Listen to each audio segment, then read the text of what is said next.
Good morning children. आज का विषय है अनुच्छेद लेखन। कक्षा 9 और कक्षा 10 दोनों में निबंध के स्थान पर अब अनुच्छेद लेखन आएगा।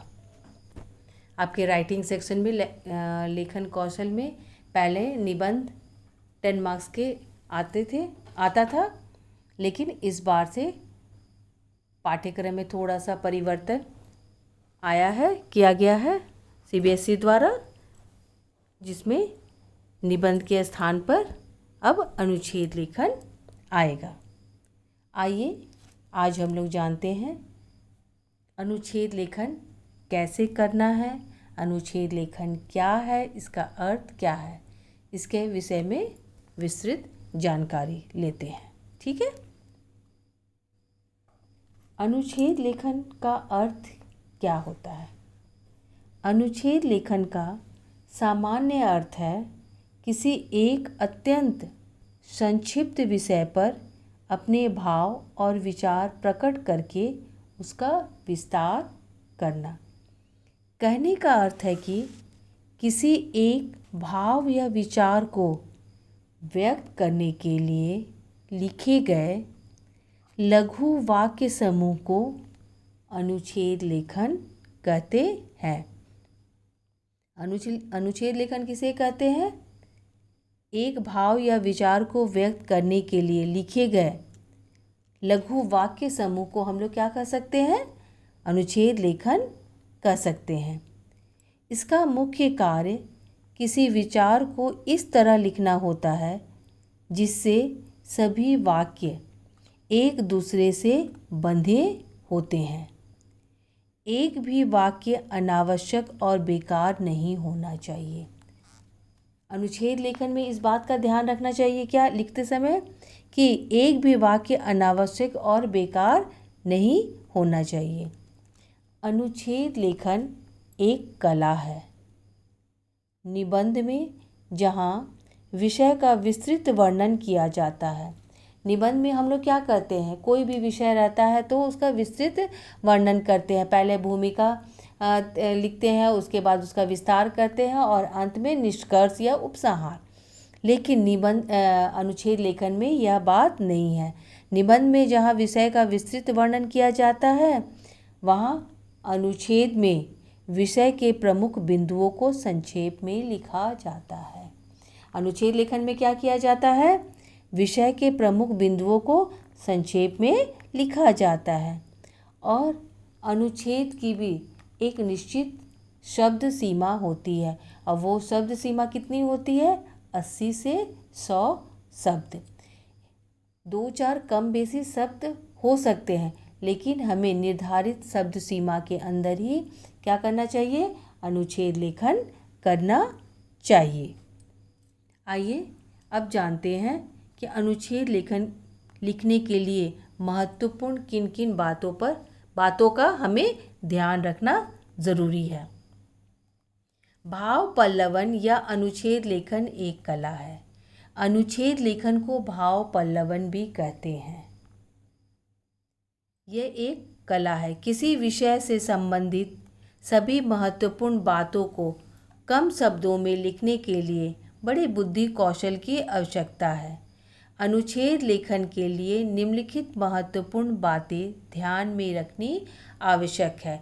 अब देखिए, आइए बच्चों देखते हैं कौन कौन महत्वपूर्ण बातें हैं। अनुच्छेद लेखन एक प्रकार की संक्षिप्त लेखन शैली है, अतः इसमें मुख्य विषय पर ही केंद्रित रहना आवश्यक है। क्योंकि अनुच्छेद लेखन में हम लोगों को क्या करना है? बहुत कम शब्दों में क्या करना है? लिखना है। इसलिए हमें क्या है? मुख्य विषय पर ही इसमें केंद्रित रहना चाहिए। अनुच्छेद लेखन में उदाहरण अथवा दृष्टांत के लिए कोई स्थान नहीं है। अनुच्छेद लिखते समय हमें इस बात का भी ध्यान रखना चाहिए कि हम इसमें अनावश्यक उदाहरण या दृष्टांत का वर्णन न करें। आवश्यकता होने पर उसकी ओर क्या कर सकते हैं? सिर्फ संकेत कर सकते हैं। अनुच्छेद में व्यर्थ की बातें उसके प्रभाव को शिथिल बनाती है। अनुच्छेद लेखन में हमें टू द पॉइंट ही हमें लिखना है। व्यर्थ की बातें के लिए इसमें कोई स्थान नहीं है। ये अनावश्यक बात इसमें हमें नहीं लिखनी है। हमें मुख्य विषय पर ही इसमें क्या करना है, लिखना है। अनुच्छेद के सभी वाक्य का परस्पर घनिष्ठ संबंध होना चाहिए। अनुच्छेद लिखते समय इस बात का भी ध्यान रखना चाहिए कि वाक्यों में भी क्या होना चाहिए, पारस्परिक संबंध होना चाहिए। परिच्छेद में इस बात की ओर विशेष ध्यान देने की आवश्यकता है कि उसका प्रथम और अंतिम वाक्य अर्थगर्भित तथा प्रभावों उत्पादक होना चाहिए। अनुच्छेद लिखते समय इस बात का भी ध्यान रखना चाहिए कि उसका प्रथम वाक्य और अंतिम वाक्य दोनों में क्या होना चाहिए, समानता होनी चाहिए। और वो क्या होनी चाहिए, लोगों पर, पाठक के मन पर प्रभाव डाल सके। प्रथम वाक्य की विशेषता इसमें है कि वह अनुच्छेद के संबंध में पाठक का कौतूहल जागृत करने में किस सीमा तक सामर्थ्य है। अंतिम वाक्य की विशिष्टता इस तथ्य पर निर्भर करती है कि पाठक की जिज्ञासा किस सीमा तक शांत हुई।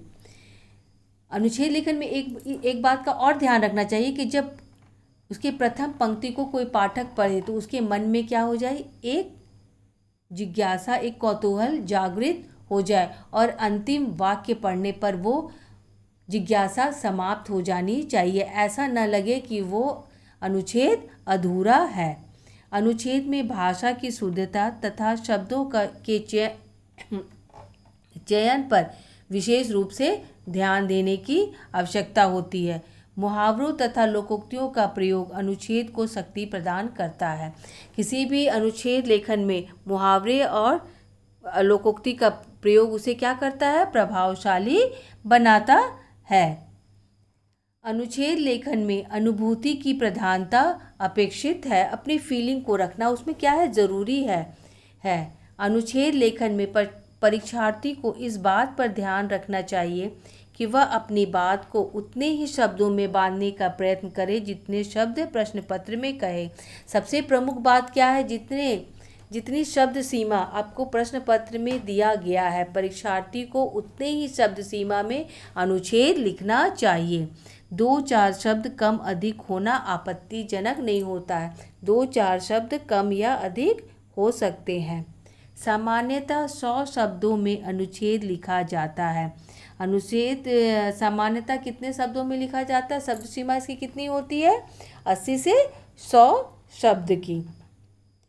अब परीक्षा में संकेत बिंदुओं के आधार पर अनुच्छेद लेखन करने को कहा जाता है। अब परीक्षा में क्या होता है, संकेत बिंदुओं के आधार पर अनुच्छेद लेखन के लिए कहा जाता है। ऐसे समय में विद्यार्थी को चाहिए कि वे पहले उन संकेत बिंदुओं के भाव को समझे। जो प्रश्न पत्र में जो अनुच्छेद लिखने के लिए दिया गया उसमें जो संकेत बिंदु दिए गए हों, परीक्षार्थी को उन्हें क्या करना चाहिए, पहले उसके भाव को समझना चाहिए, फिर उसमें संबंध बनाना चाहिए और मन ही मन एक क्रम और लय बनाने के बाद उपयुक्त बातों को ध्यान में रखकर अनुच्छेद क्या करना चाहिए, लिखना चाहिए। जो संकेत बिंदु दिए गए हैं उसी के आधार पर परीक्षा में विद्यार्थियों को क्या करना चाहिए, अनुच्छेद लिखना चाहिए। आइए इसे हम एक उदाहरण के द्वारा समझते हैं।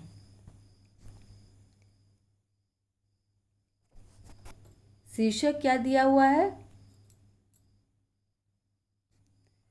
हमारे त्योहार और उनका महत्व। संकेत बिंदु क्या क्या है, भारत उत्सवों का देश है, दशहरा, दीपावली, होली, राष्ट्रीय उत्सव, ईद, क्रिसमस और अन्य उत्सव। संकेत बिंदु के आधार पर हमें क्या करना है, अनुच्छेद लिखना है। तो देखिए कैसे लिखेंगे। भारत उत्सवों का देश है, यहाँ ऐतिहासिक, सामाजिक, पौराणिक, धार्मिक और राजनीतिक उत्सव बड़े धूमधाम से मनाए जाते हैं। भारत के सबसे प्रसिद्ध और लोकप्रिय त्यौहार है दशहरा, दीपावली, होली, स्वतंत्रता दिवस और गणतंत्र दिवस। दशहरा रावण पर राम की विजय के आनंद में मनाया जाता है। इस दिन राम ने रावण का संहार किया था। अतः इस दिन हिंदुओं में रावण का पुतला बनाकर जलाया जाता है। दशहरे के ठीक 20 दिन बाद दीपावली आती है। इस रात लोग अपने अपने घरों, दुकानों, बाज़ारों को रोशनी से जगमगाते हैं। यहाँ पर संकेत बिंदु में पहले दशहरा का जिक्र है, इसलिए हम अपने अनुच्छेद में पहले दशहरा का जिक्र कर रहे हैं। उसके बाद दीपावली का जिक्र है, इसलिए उसके बाद हम क्या कर रहे हैं, दीपावली का जिक्र कर रहे हैं। बच्चे आतिशबाजी का खेल करते हैं। इस अवसर पर लोग अपने घरों को साफ स्वच्छ रखते हैं।